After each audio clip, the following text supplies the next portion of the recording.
गुजारिश है अगर आप पहाड़ों पे आते हैं तो प्लीज़ यहाँ पे गन ना फैलाइए। वेल तो हम आ चुके हैं अपनी फर्स्ट लोकेशन पे, फर्स्ट डेस्टिनेशन पे, जीबी में। अभी ऐसे हम गाड़ी बैक करेगी बस आगे, तो इसमें एक चीज़ और अच्छी ये है कि यहाँ पे 360 डिग्री कैमरा है। रास्ता थोड़ा सा पतला ज़रूर है, अगर आप पहाड़ों पे गाड़ी को लेके आते हैं तो ज़रूर ऐसे बार बार हॉर्न बजाएं। वेल हम आ चुके हैं एमजी मोटर्स की डीलरशिप जो कि है मोती नगर में, और आज हम इस गाड़ी को लेके जाएंगे एमजी की हेक्टर को। ये पर्टिकुलर लोकेशन है ब्लैक स्टॉर्म, और इसको हम लेके जाएंगे आज पहाड़ों के रास्ते पे। हम जाएंगे देहरादून, नहीं हम जाएंगे चंडीगढ़, शिमला, और उसके ऊपर के रास्ते पे हम ले जाएंगे। अगले 3 दिन तक हम इस गाड़ी को चलाने वाले हैं। क्या इसकी परफॉर्मेंस रहने वाली है, कैसी पहाड़ों पे परफॉर्मेंस देने वाली है, और किस किस रास्ते पर हम जाएंगे, बने रहिए हमारे साथ। मेरा नाम आशीष मसीह, आप देख रहे हैं टाइम ड्राइव। अगर आप पहली बार चैनल पे हैं तो प्लीज़ सब्सक्राइब कीजिए। Let's get started with our long distance journey with the MG Hector.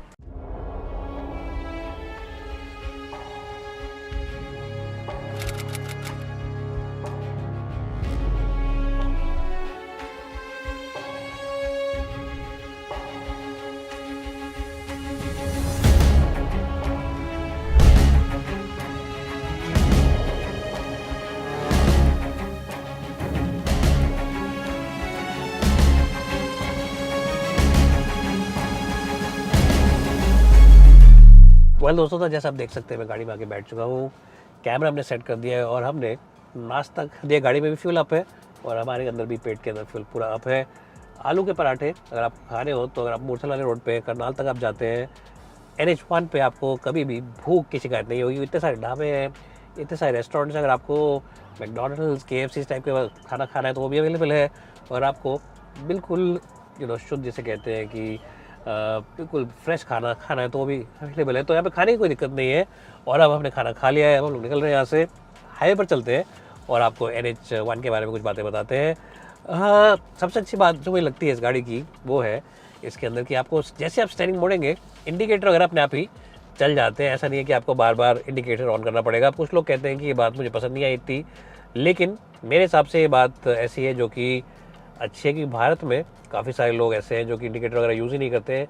तो उन लोगों के लिए काफ़ी अच्छी गाड़ी, आलसी लोगों के लिए गाड़ी काफ़ी अच्छी है क्योंकि इंडिकेटर वगैरह अपने आप ये देती है, चाहे लेफ्ट को मोड़े चाहे राइट को मोड़े, तो इंडिकेटर ये अपने आप ही देती है। हाईवे पर जब भी आप गाड़ी को लेके चलते हैं तो जब मर्ज करते हैं तो ट्रैफिक का वाला ध्यान रखें, क्योंकि यहाँ पे ट्रैफिक बड़ी तेज़ी से आता है। तो ये भी एक छोटी सी चीज़ है जो आपको थोड़ा सा ध्यान रखनी चाहिए। अब ये जो सीट बेल्ट की वार्निंग है ये सारे के सारे पैसेंजर्स के लिए आती है जो पीछे बैठे हैं, और इस वक्त पीछे लोग बैठे हैं, तो उनसे बोलूँगा आप बेल्ट अप कीजिए, और उसके बाद दोबारा आपको वीडियो के बारे में बताते हैं। वेल तो सीट बेल्ट सब लोगों ने लगा लिए अब, और आवाज़ आनी बंद हो गई है। इस गाड़ी के अंदर आपको सेफ्टी सिस्टम्स काफ़ी सारे मिल जाते हैं। ADAS फीचर्स तो है ही, साथ ही साथ जैसे मैंने आपको भी दिखाया सारे पैसेंजर्स के लिए weight sensitive seat belt warning है। तो ये अच्छी बात है, और अच्छी बात है उन लोगों के लिए फैमिलीज का ट्रैवल करते हैं। फैमिली के हिसाब से मेरे को लगा हेक्टर बहुत अच्छी गाड़ी है, स्पेशियस है, सबसे अच्छी बात है स्पेशियस है। चाहे फ्रंट की बात करें चाहे बैक की बात करें, बिल्कुल ऐसा नहीं लगता कि आप एक दबी दबी गाड़ी में बैठे हुए हैं। ऐसा लगता है खुली एकदम गाड़ी है। जो प्राइस है इसका, जो वैल्यू फॉर मनी प्रोपोजिशन है, वो भी काफ़ी अच्छा है। तो ये तो हम बातें आपको पहले ही बता चुके हैं।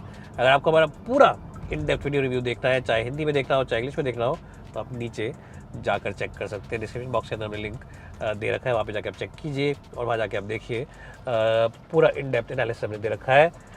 लेकिन अभी बात करते हैं हाईवे की, खास तौर पे इस हाईवे की जिस पर हम चल रहे हैं, NH1 पे जो हम चल रहे हैं, हाईवे की बात करते हैं।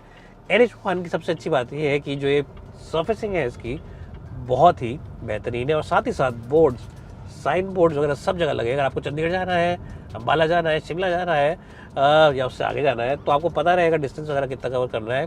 कभी हो सकता है आप मैप्स लगाने के मूड में ना हो, तो आप डिस्टेंस वगैरह देख सकते हैं, डायरेक्शन देख सकते हैं। It's a very well marked highway, it's also a very well surfaced highway. अगर सर्फेसिंग की बात करते हैं, कुछ हाईवेज होते हैं जो बारिश में थोड़ा सा रास्ता ख़राब हो जाए तो एकदम सड़कें टूट फूट जाती है, सर्विसिंग गड़बड़ हो जाती है। लेकिन यहाँ पे ऐसी कोई दिक्कत नहीं है। मानसून आ चुके हैं, बारिशें सब देख रहे हैं, बीच में हो रही थी, तो ऑन एंड ऑफ दिल्ली में बारिश हो रही है, लेकिन तब भी हाईवे के ऊपर कोई दिक्कत नहीं आई है। और अगर दिक्कत आएगी भी तो I think the Hector should be more than sufficient, because जो सस्पेंशन सेटअप है MG हेक्टर का काफ़ी बेहतरीन सेटअप है। तो ऐसी कोई दिक्कत आपको इस गाड़ी के साथ नहीं आएगी जब इसको आप लेके हाईवे पर चलते हैं। तो ये सब बातें हैं जो मैंने सोचा आपको बता दूँ। अभी और भी बातें करेंगे लंबे रास्ते में जाएंगे तो, लेकिन मुझे लगा कुछ बातें आपसे स्टार्टिंग में कर दी जाए ताकि आपको भी लगे कि वाकई हमारी जर्नी अब स्टार्ट हो चुकी है।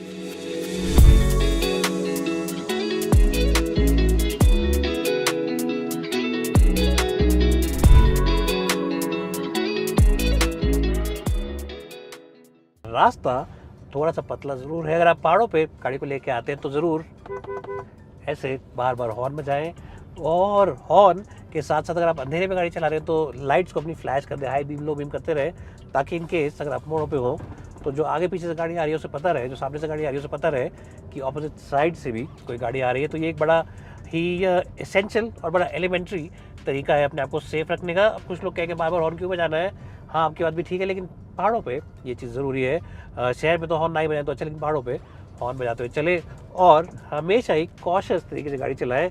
यहाँ पे जो रूम फॉर एरर होता है बहुत ही कम होता है, खासतौर पे ऐसे रास्ते पे जहाँ पे सड़क बहुत ही पतली वजह से भी हम जा रहे हैं, तो यहाँ पे रूम फॉर एरर बहुत हल्का होता है, बहुत पतला होता है। And that's why you should always ensure that you keep honking, you keep flashing. और जैसे भी सामने से बस आ गई है, अपनी गाड़ी को आप साइड में दबा लें ताकि कोई बड़ी गाड़ी निकलनी हो तो आराम से गाड़ी को निकाल पाए। इनफैक्ट अगर आपको रिवर्स भी करनी पड़े गाड़ी तो आप आराम से रिवर्स कर ले, ताकि आपको कोई भी दिक्कत का सामना ना करना पड़े और सामने से जो गाड़ी आ रही है उसे भी कोई दिक्कत का सामना ना ही करना पड़े। अभी ऐसे हम गाड़ी बैक करेगी, बस आगे, तो इसमें एक चीज़ और अच्छी ये है कि यहाँ पे 360 डिग्री कैमरा है, तो इसके अंदर भी मैं देख सकता हूँ, मैं बता सकता हूँ किस डायरेक्शन में मुझे जाना है, कहाँ तक जाऊँगा तो दूसरी गाड़ी को निकलने का रास्ता मिलेगा और कितने एरिया में दूसरी गाड़ी निकल पाएगी नहीं। 360 डिग्री कैमरा बहुत ही बेहतरीन फीचर है हेक्टर प्लस और हेक्टर के अंदर। तो जैसा आपने देखा कि मैंने गाड़ी रिवर्स करी, पीछे से बस थी वो निकल गई। इसका जैसा एक हमें बताया आपको श्रेय जाता है इसके 360 डिग्री कैमरा को, जिससे सब तरफ आपको दिख जाता है। मल्टीपल कैमरास लगे हुए हैं तो गाड़ी में आपको सब तरफ दिख जाता है और ये बड़ा पॉजिटिव चीज़ है। अगर आप पहाड़ों पे गाड़ी को लेके आते हैं, ऐसे पतले रास्ते पे गाड़ी को लेके आते हैं तो ये बड़ी अच्छी चीज़ है, क्योंकि कई बार आपको लगेगा कि आप ब्लाइंड स्पॉट्स वगैरह नहीं देख पा रहे हैं, तो आप अपने कैमरा को ऑन कीजिए और एक एक कोना गाड़ी का आपको बड़ी क्लियरली दिख जाएगा।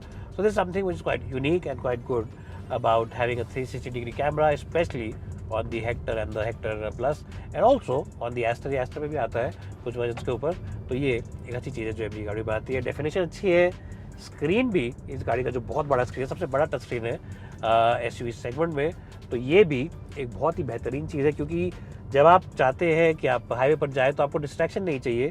छोटे स्क्रीन में आमतौर पर कंट्रोल्स वगैरह इतने होते हैं कि आपको ढूंढना पड़ता है कौन सा बटन कहाँ पे है। यहाँ पे बड़े स्क्रीन पे आपको कैमरा भी, मैप भी और साथ ही साथ कंट्रोल्स वगैरह मिल जाते हैं। तो एक तो क्लटर फ्री है, डैशबोर्ड इसका कम्प्लीटली क्लटर फ्री है। ऐसा नहीं है कि आपको बटन वगैरह ढूंढने पड़ेंगे, AC वगैरह, सब कुछ टच स्क्रीन के अंदर ही है, ये प्लस पॉइंट है। और दूसरी चीज़ ये है कि बड़ा स्क्रीन है, डेफिनेशन हाई है, तो आप बहुत ही मज़े लेके गाड़ी चला सकते हैं, देख सकते हैं स्क्रीन के अंदर और आपको कोई भी दिक्कत वगैरह का सामना नहीं करना पड़ेगा। तो ऐसी ही कुछ और बातें हम आपको अभी बताते रहेंगे रास्ते भर में। अभी चढ़ाई बहुत ज़्यादा है, इसलिए मैं थोड़ी सी ड्राइविंग पे कॉन्सेंट्रेट करता हूँ और आपको नज़ारे दिखाते हैं।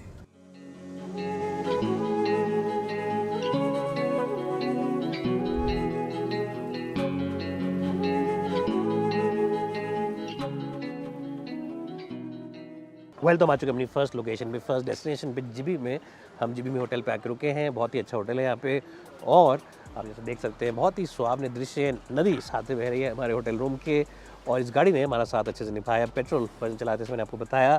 यहाँ से हम चलेंगे नारकंडा की तरफ, जो कि शिमला से थोड़ा ऊपर है और वो भी करीब 3.5-4 घंटे की जर्नी है, करीब 100-150 किलोमीटर के बीच का रास्ता है। थोड़ा हो सकता है हम डिटॉर भी ले लें जलोरी पास की तरफ। किधर से जाएंगे, कैसे आएंगे, आपको इस जर्नी में आगे बताते हैं। इस गाड़ी की परफॉर्मेंस अब तक काफ़ी अच्छी रही है। राइड कंफर्ट इस गाड़ी का बहुत ही अच्छा रहा है। रात में हम चला रहे थे गाड़ी को तो रोड थोड़े ख़राब थे, लेकिन जो राइड कंफर्ट है इस गाड़ी का बहुत ही बेहतर है। सस्पेंशन ने अपना काम बहुत ही अच्छे से किया, बिल्कुल भी हमें कोई झटका, कोई भी बैड रोड जो हमें मिले बहुत सारे, कोई भी हमें अंदर महसूस नहीं हुआ। Anyways, this car has performed really well. Now let's show you the journey from here on to Narkanda with some very good visuals.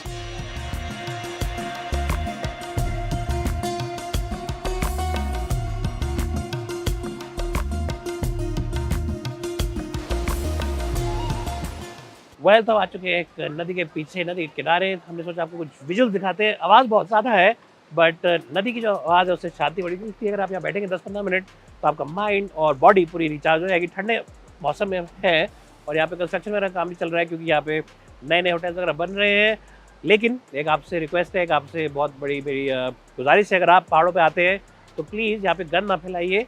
जो भी आप अपने साथ चिप्स के पैकेट, पानी की बोतल वगैरह लाते हैं गाड़ी में रख लीजिए और जब नीचे को जाते हैं वापस प्लेन्स में तो वहाँ पे किसी अच्छी डस्टबिन वगैरह में डालिए, रिसाइकिल बिन में डालिए, क्योंकि यहाँ पे जो आप पहाड़ों में प्लास्टिक वगैरह फैलाते हैं उससे गंद बहुत फैलती है, which is not good for the environment and for the ecology. So it's always advisable to carry some bags in which you can dump all your plastic bottles and your plastic wrappers.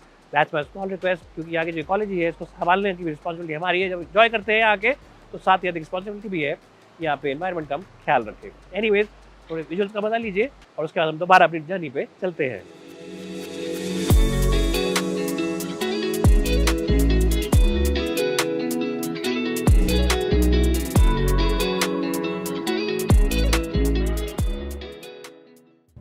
आपको अगर आप पहाड़ों पे चलाते हैं, मैंने एक दो बातों का ध्यान बता दिया क्या करना है, लेकिन अगर आप एक ऑटोमेटिक गाड़ी लेके आते हैं तो फिर आपको क्या ध्यान रखना है।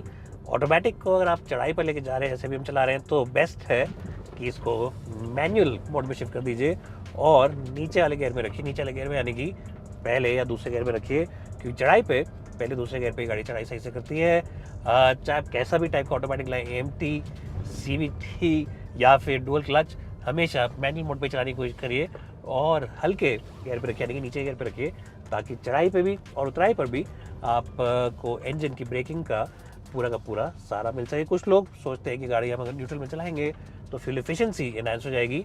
फ्यूल एफिशिएंसी के चक्कर में मत पड़िए पहाड़ों पे, सेफ्टी अपनी देखिए, अपने परिवार के देखिए, क्योंकि वो ज़्यादा ज़रूरी है।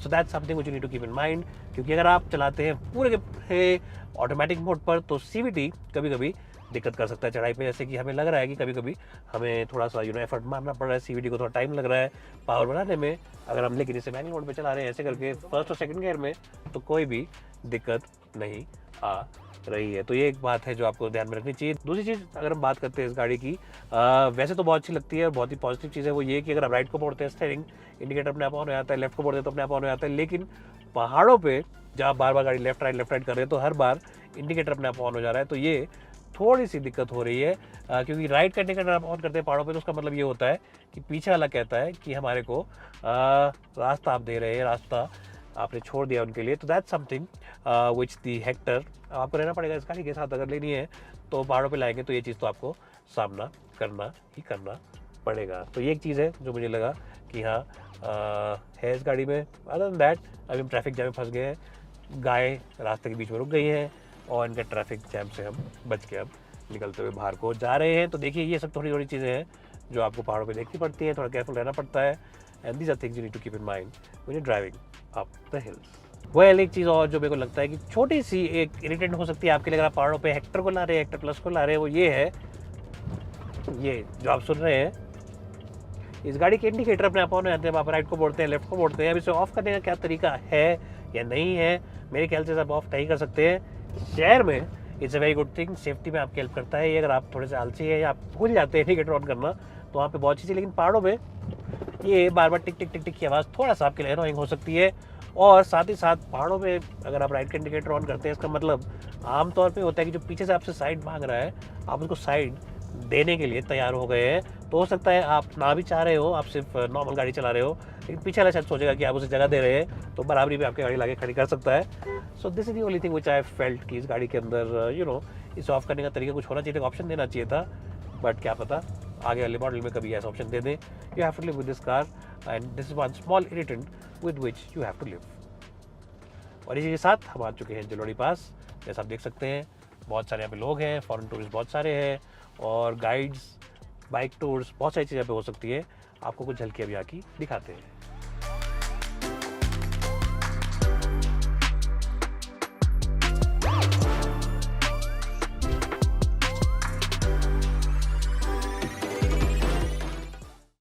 उम्मीद करता हूँ आपको वीडियो देखकर उतना ही मज़ा आया होगा जितना हमें बनाने में आया है। इसी के साथ it's bye for now and hope to see you soon.